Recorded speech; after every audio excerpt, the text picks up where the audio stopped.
Well, good afternoon, everybody, and hope you're feeling nice and full after your lunch.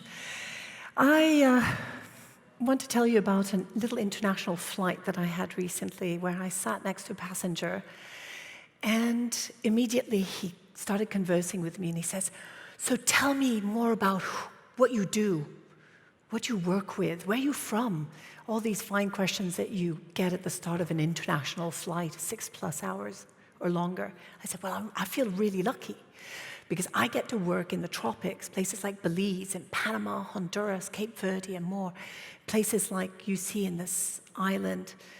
I'm a marine conservation scientist working with a small nonprofit, Mar Aliance, and I get to work with some of the coolest species, sharks and rays, collectively known as elasmobranchs, turtles, big finfish. And he said, "Oh, sharks and rays and coral reefs. My God, I love those. I'm such a passionate person for the sea." And I thought, great, I don't have to elasmovangelize this person. That's brilliant. But also, he said something that I've heard so many people say, and that is he had wished he had been a marine biologist back in the day.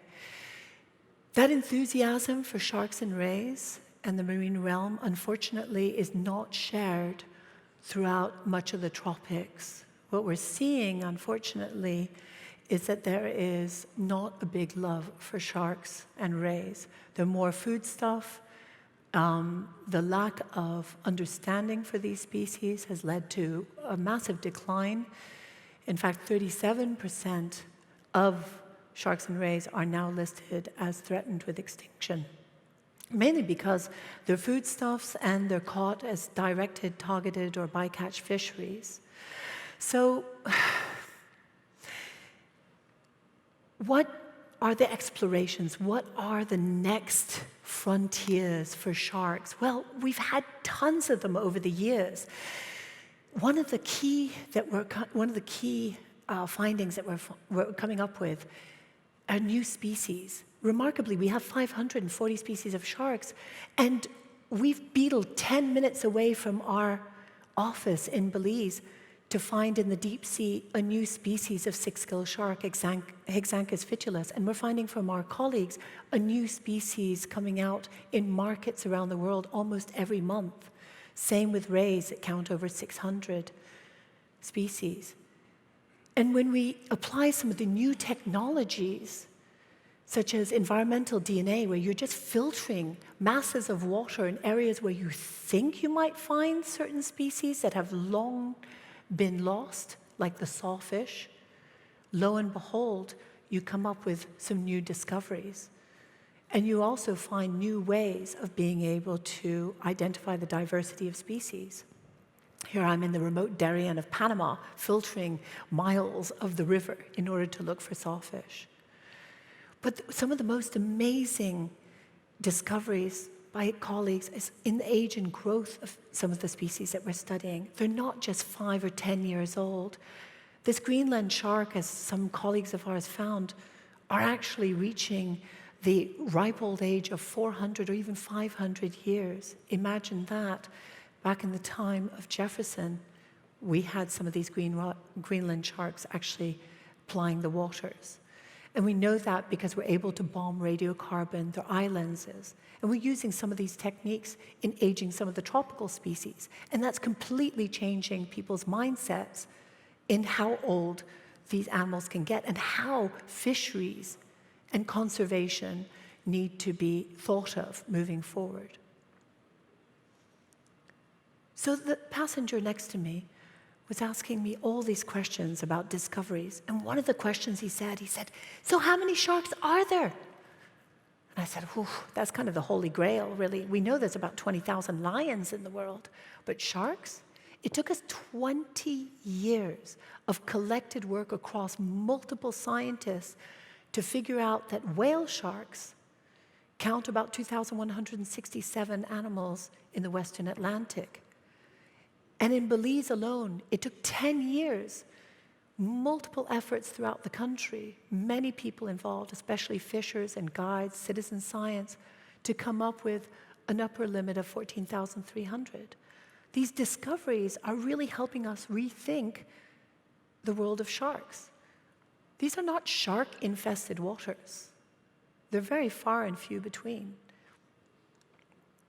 And one of the things that I took great delight in telling my fellow passenger was that so many people have talked about them as mindless eating machines and stuff. These are species that have complex social networks. And I have several colleagues who've done magnificent work in the Pacific, etc.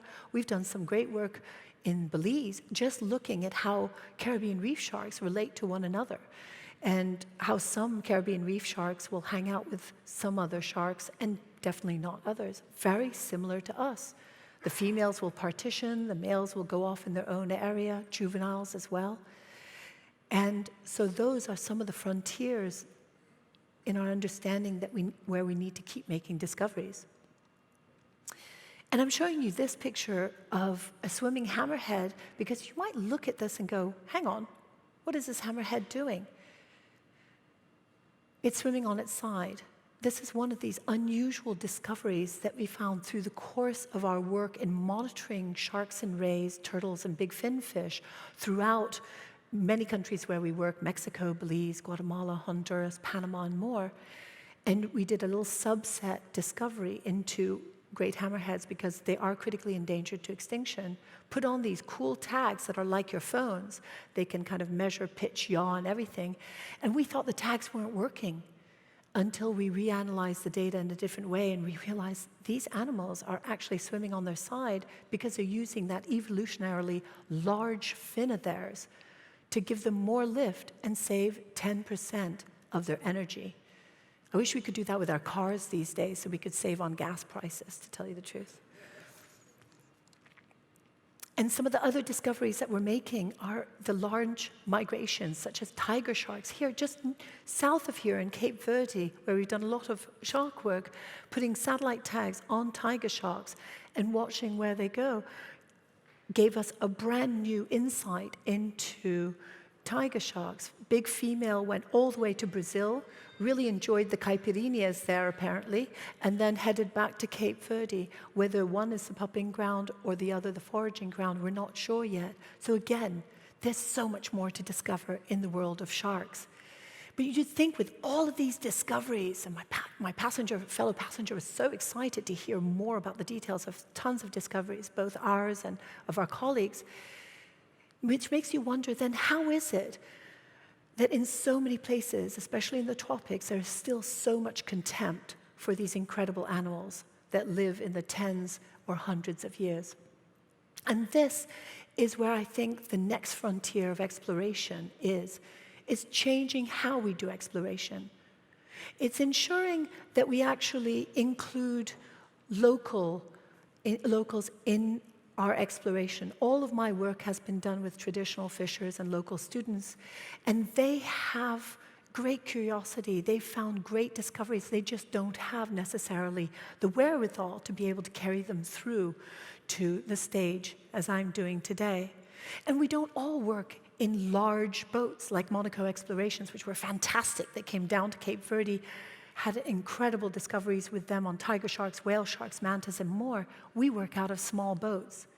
It means that we get them very close to the animals that we're really trying to work to protect. And just gives you an idea of how small our boats are and how we work.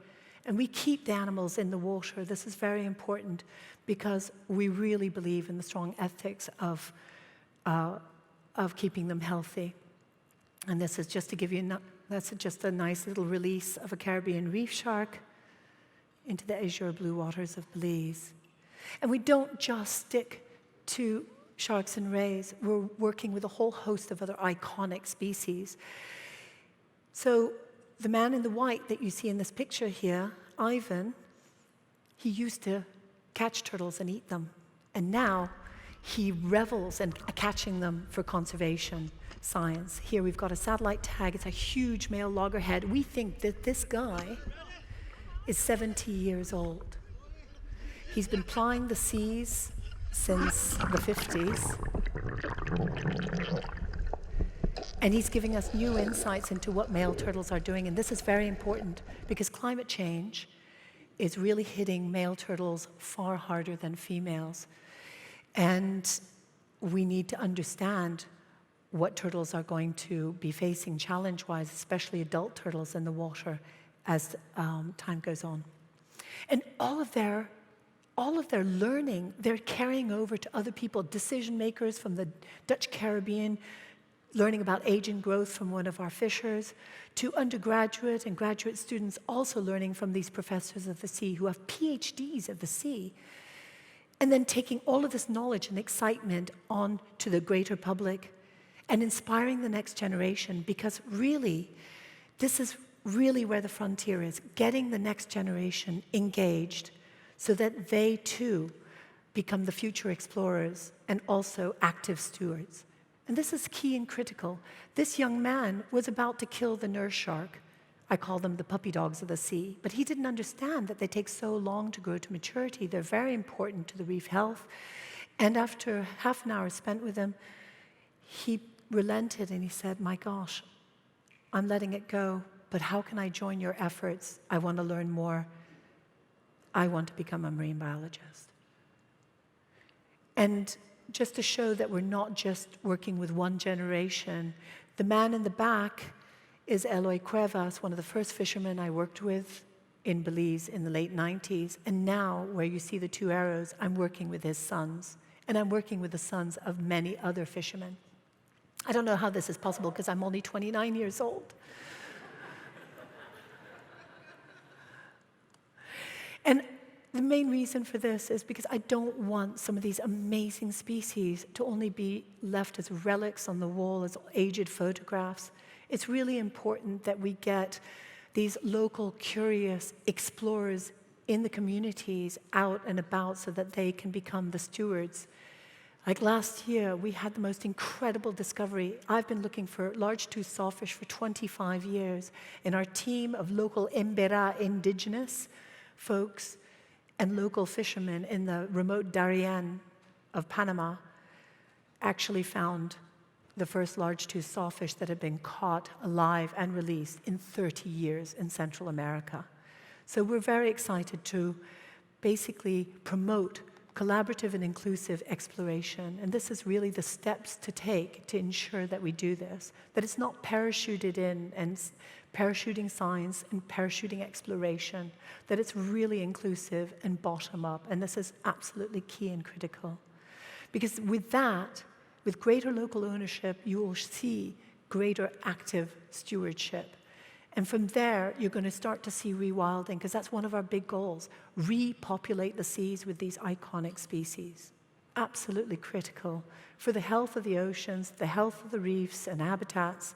And this is just a grab frame from one of our baited remote underwater videos to show 7 sharks in one frame from a site where we never used to have sharks.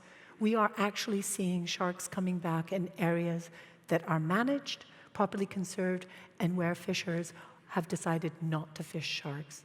And this is also post-COVID. So COVID did give sharks a bit of a break in many of the areas where we work. And all of this is really going to lead us to being able to welcome sharks in paradise, all of us together, so that we can really have a more thriving coexistence. Thank you.